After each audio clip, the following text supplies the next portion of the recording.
Detroit up by a half dozen at the half. Andre Drummond. Animal on the glass right there. He is.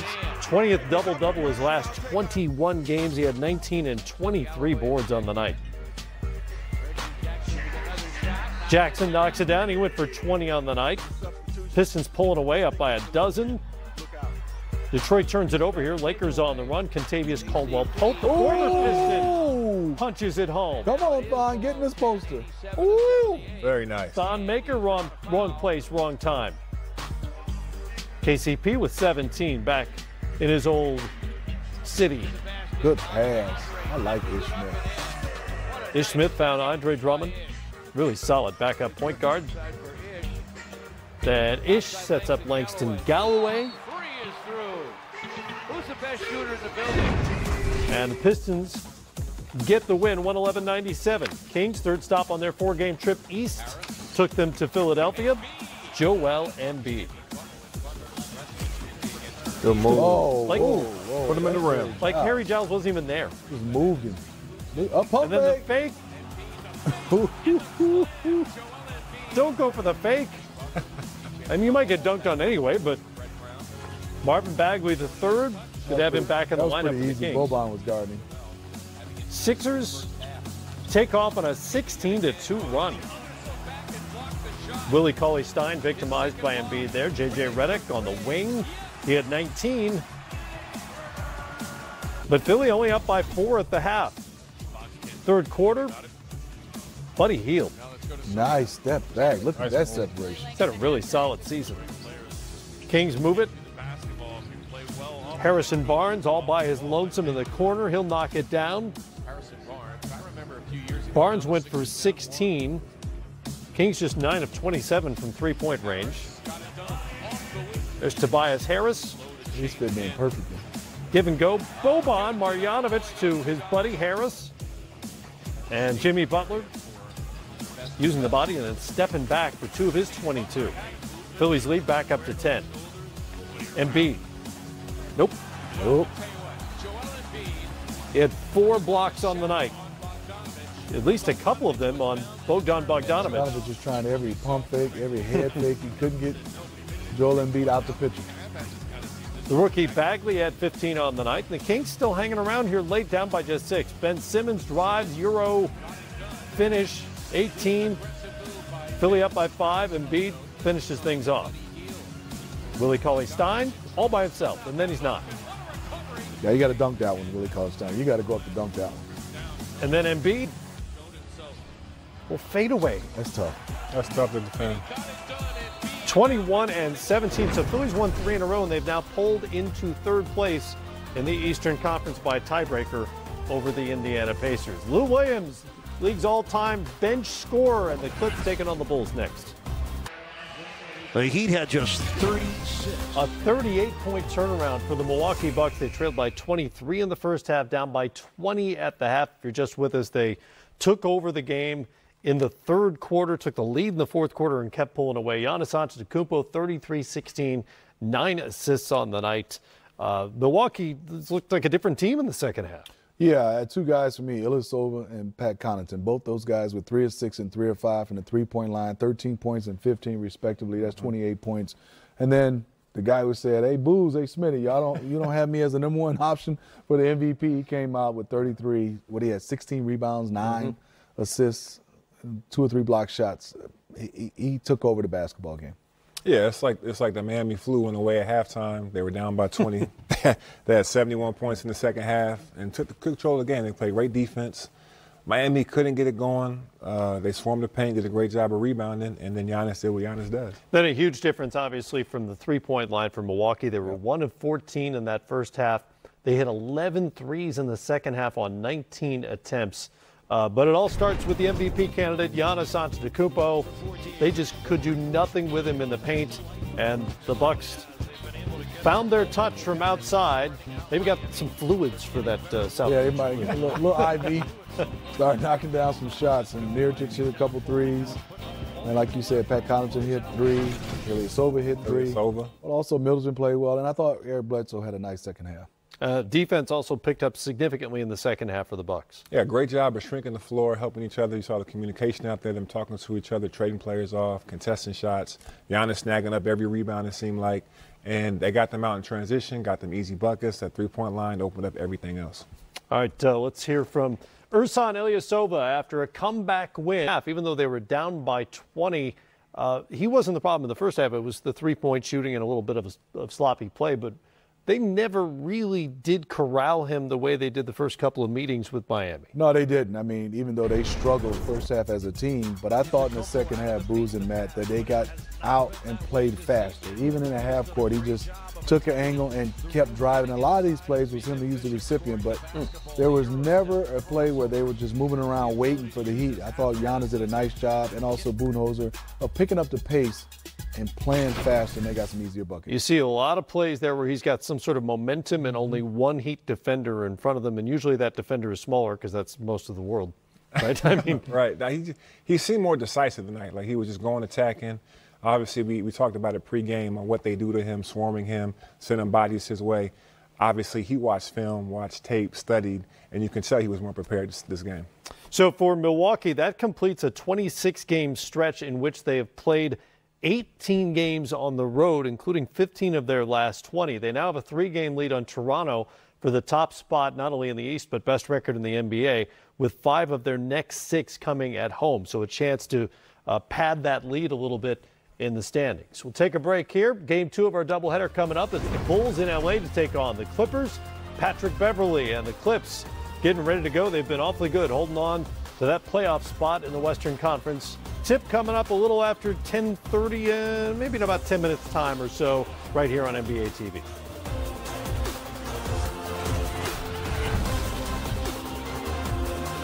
Continuing to build the perfect player, you picked Giannis Antetokounmpo as the best body/size in the NBA. Hard to argue. We're running out of parts, right? Pretty much have a whole player there. Who has the best knees? Who gets to sign this guy, by the way? Yeah, who got the best knees? But Giannis has been less than perfect against the Miami Heat this season, scoring just 21 points total in 2 games so far, including a season-low 9 in the Bucks' last visit to South Florida. And guys, it's not just this season. For his career, Giannis has his 2nd lowest scoring average against a single opponent and 2nd lowest offensive rating against a single opponent against the Miami Heat. So what are they doing, Booz, to keep him in check? They do a great job of swarming him, protecting the paint. You see right here, he gets the ball on the elbow, a little isolation. Everybody looking at him. You got 5 guys with their eyes on Giannis. As he starts to make a move a little bit, takes a little crab dribble. You got 3 guys right there. Great contest right there by Johnson. Turnover. Then as we fast forward the tape, you see him do a little dribble handoff, catch it in the corner.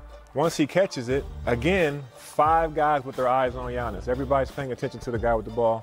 Little switch by D-Wade, double switch, swarm again, 4 guys in the paint, tries to kick it out, turnover again. They do a great job of on transition right here. Johnson gets in his way.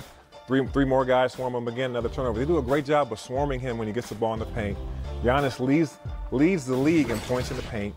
Spo does a great job of making sure they take care of this area right here, because if they do that, they have a greater chance of success against them, and they do it without fouling, which to me is more important. It sounds like a simple concept, right? Keep him away from the rim, but so many teams are unable to do that. Yeah. I was voted best body on staff. I don't know if you guys were aware of that, but I can't play Giannis, so I don't know who is in this scenario, but take us through it. It was a one-person vote? Yes. Okay. Yes. But Booz, I think take us through what they're doing and what you like to see. You want me to play D? Yeah, you can play D. I didn't play any D, but so I'm gonna try. Yeah, I didn't play too much either, but so basically every time he takes a dribble anywhere in the paint, everybody's around Giannis. We got Matt right here, we got Smitty right here, everybody's here, and it's almost like they're daring him to make a pass out. They get deflections on the ball, and they're daring all these shooters to take a shot. So it's worked against him because he's only averaged 10.5 points a game against them this year. They're 1-1. We'll see if it works again tonight. Well, for me is, Matt, and you know this, Booz. Matt, if I'm here and if I show shot, this is not a 3-point shot. Everybody keeps falling in love with the line. Right. And if Booz raise up, I have an angle. Right. But if Booz doesn't contest this, or even I can't even lift Booz, I can't get Booz to jab. If Booz just stays there, and Matt, you're the small that's willing to come over here, and that's the reason why I like the Heat. the Tyler Johnsons, he's gone. But all their smalls, Richardson's, D-Wade, they're not afraid of that first hit. You know, that first hit by Giannis is mostly small guys get out of the way, and then they're spinning. Yeah. If Booz was guarding me, and if Booz can get me to spin, and then there's Bam Adebayo and Whiteside, I think that's what's the problem for Giannis. I think the one thing is they're going to have to get him off the basketball, maybe have him post up his guy and have a live dribble. Now he's one dribble to go and shoot, and then it's going to come down, as you know, if guys can knock down the shots that are around take it out of his hand. And I love what Bud has done, but can these guys knock it down in playoffs? I think Brogdon can. I think Middleton can. I'm not sure the Bledsoes can. I'm not even sure Brook Lopez can. The reason why, if I'm coaching against Brook Lopez, I'm not putting a 6'11", 7-foot guy on there. I can play Brook Lopez with a small because he's in the corners and because he's just shooting jump shots. Same with Mirotic, who's on that roster now. The other thing is, you know, during the playoffs, when the scouting report has been drilled into a team's head, not many guys are going to go for that little pump fake out there because you want him to take that shot. You want him to take that shot. And if he's making them, he's still not hurting you because he does his damage so much in the paint and get to that free throw line. Last but not least, Miami runs a little zone, too. It's like a little matchup zone where they're doing a good job of matching up. And they have a lot of guys, I say guys, that can switch and defend 1, 2, 3, 4, and 5. Yeah, he'd have played a lot of zone this season. We'll see if Giannis does any better tonight in Miami. I will say, though, Matt said he has the best body on staff. I was voted. It was a vote. Making sure. There was a vote. Okay. It was an anonymous vote, I think, but it was a vote. Tuesday nights here on the network, a doubleheader on NBA TV. Lakers and Bucks at 8 Eastern Time. Pacers, Clippers. Coverage starts at 7:30 Eastern Time with the Auto Trader pregame. No one's seen the tally of that vote, but there was a vote. Wasn't the perfect player either. 10 before tip, weeknights at 6:30 Eastern Time right here on NBA TV. Get you set for the night. And as always on Friday, Sekou Smith stopped by. It is the Sekou Smith MVP ladder. Here is a look at last week, which you can check out at NBA.com. Last week, Sekou had a little trouble. Did he want the chicken? Did he want the steak? Maybe he wanted some fish. Couldn't make up his mind, so he left a tie up at the top spot with Paul George, Steph Curry, and Nikola Jokic rounding out the top 5. Here we switch it up, and we finally got a decision. Is it chicken or is it steak? I don't know. Platter. It's a Greek freak. It's a Greek platter with Giannis Antetokounmpo taking over the #1 spot on MVP ladder, which you again can check out on NBA.com. So, Sekou, congratulations. A little more decisive this week. Some of us are firm in our convictions, whether it's two guys tied at 1 or 1-2. I don't think you understand how this works. Look, we said it was going to be a razor-thin race coming out of the All-Star break, you know, basically with these two guys at the top. Nobody has done enough to shake loose these two guys at the top. Paul George had an opportunity, missed 3 games with the sore shoulder, stumbled a little bit here recently, the Thunder, losing some games. He's trying to get back into the rhythm he was in going into the break, which was unbelievable. Jared, we've got only a limited amount of time left in the regular season calendar where you can make some moves on the MVP ladder. Unless somebody goes out and scores 100 points a couple times here in the next few weeks. A couple of times. You'd have to do it twice. This is our mix, and it's going to be up to these two guys at the top to really elbow each other out of the way to win this award. So Paul George, any chance?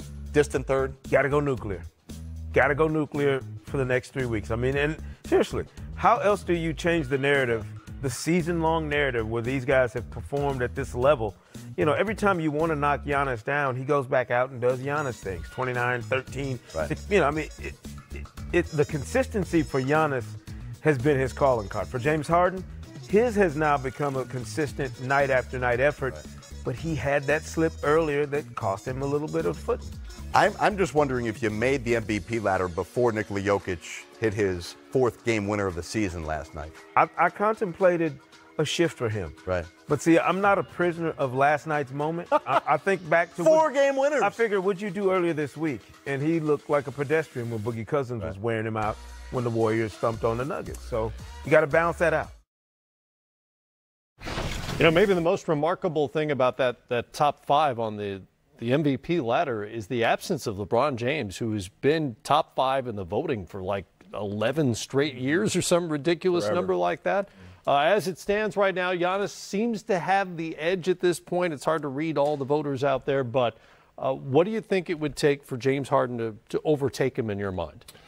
I have it opposite. I got James Harden leading. I feel like what he did this year, we talked about a little bit off camera. You know, Clint Capella goes out, their anchor in the middle. CP3 goes down for a while, and they go from 10, 11, 12 in the playoff hunt. Now they're all the way up to third. And it seemed like for a while I'm watching, wake up in the morning and watch TV with my kids. He's the start of every show for the last month, 2 months, 3, whatever it was, doing things that we've only seen Wilt Chamberlain do. So for me, I think he has a slight edge because his team's in third spot in the West, which is a tougher conference. He held that team afloat. He's doing 37 points a game, which is ridiculous to me. And he's my MVP right now. You know, and I'm with you guys. I think it should be closer than what it is. If you do have Giannis, it shouldn't be by that much. Only if that's your criteria, your team is in first place. But I look at it like we were talking about on camera.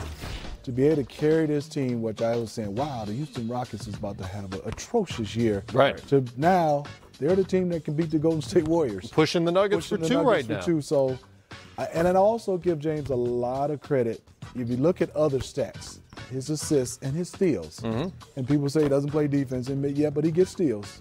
And the way he carried the load as an individual. And it was a huge load because that was a lot of pressure. They had a chance to falter in that stretch.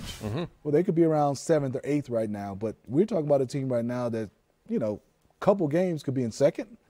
But I do give Giannis a lot of credit. I have Giannis just slightly, but I think it's more even than most people think.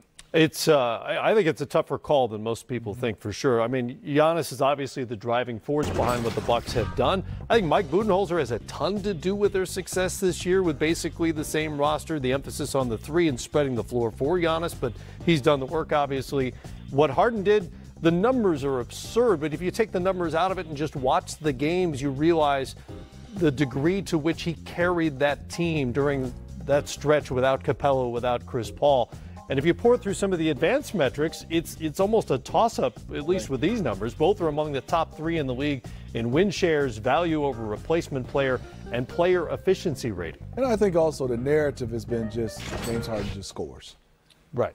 But he's not just scoring, and it's not, I mean, what he's doing has been historic. No one else has been able to do this, asterisk Wilt. I mean, when we start talking about Wilt, we're talking about a guy that's carried the load for so long with minutes and teams doubling, tripling, and then being able to get to the free throw line. It's just been remarkable. I think right now we're getting spoiled because we're even looking at Russell Westbrook and saying, oh, he's averaging a triple-double. Yeah. This is something that you just don't do because if it was that easy, everybody would be doing it. Right. And the other thing that's impressive, he didn't make no complaints about it. Nope. It wasn't like he was crying, oh, I don't have my point guard. You know, I'm a